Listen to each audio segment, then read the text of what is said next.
Now we're going to move into specialized hand strikes. These are going to take a little bit more time to really explain because each one is a standalone position of the hand. The first thing we're going to do is a single extended knuckle. Now that can be from a fist position, that can be just the index finger coming out. And if it is the index finger, you're going to take your thumb, you're going to press down on top of it for support. This is a really good targeted strike. You can also use the middle knuckle. Now when you do the middle knuckle, you want to try and curl this a little bit, but it's going to press in more than down so that your fingers come together in the middle to support this extended knuckle. This is still, again, a really good targeted strike. This one penetrates a little deeper. This one is better at getting to smaller targets. But these are extended single knuckle strikes. Training these takes a very long time because it is a modified structure of the hand. It is penetrating, and you have to make sure that you have the good structure behind it.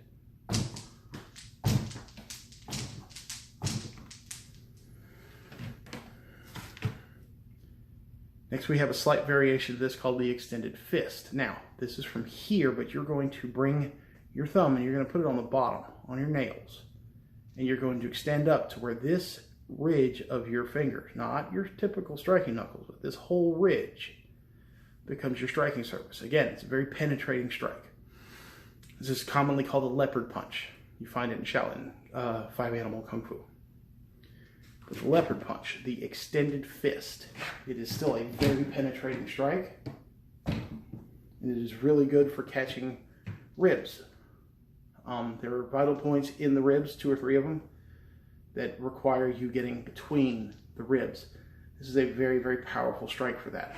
It's also really good at hitting things like armpits, clavicles, the neck, the temple, the eye. This is an extremely good strike for the eye because it's a smaller striking surface. You're more likely to actually make it into the orbital cavity rather than coming here and then bashing your hand on somebody's forehead or into their teeth if they lean back. These are more advanced hand techniques. They take a lot more conditioning, and we will get into the conditioning of your hands for these in a later video. The next one is an open hand technique. We call it the eagle claw or the tiger claw. This is a situation where your hand is spread and your fingers are curled. Sometimes you will see it where the thumb is out this way. Sometimes you'll see it where the thumb is more down and centered. That is very dependent upon the origin of where one picks this up. I was actually taught this was an eagle claw and this was a tiger claw until like my 3rd system, and then they said, oh no, it's the same thing. So this is a clawed hand. Either tiger or eagle, doesn't matter. This is a raking, scratching. This is a nasty technique. It causes breaking of the skin. You bleed. They bleed. This is legitimately a clawing strike. You would want this to rake across very soft surfaces like the eyes, the mouth, the ears. It would really, really hurt the ears. You break along the neck. That way, this way, wouldn't even matter. This requires a lot of hand strength conditioning. You find that by lifting things with your fingertips, holding heavy things with your fingertips. That's what makes these stronger.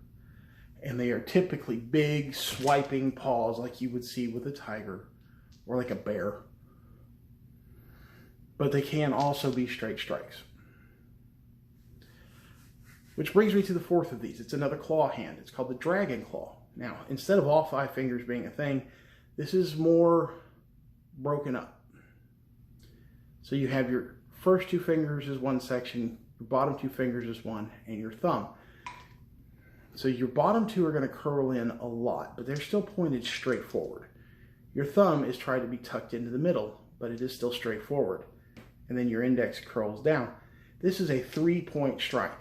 Okay, these are all still on the same level, but this is a strike that you would use almost exclusively for the neck and the rib cage. It is an extremely devastating strike. It can be used to reach in and grab a hold of like the pectoral muscle. You can grab the bicep with this if you're fast enough, or if they're not moving that arm.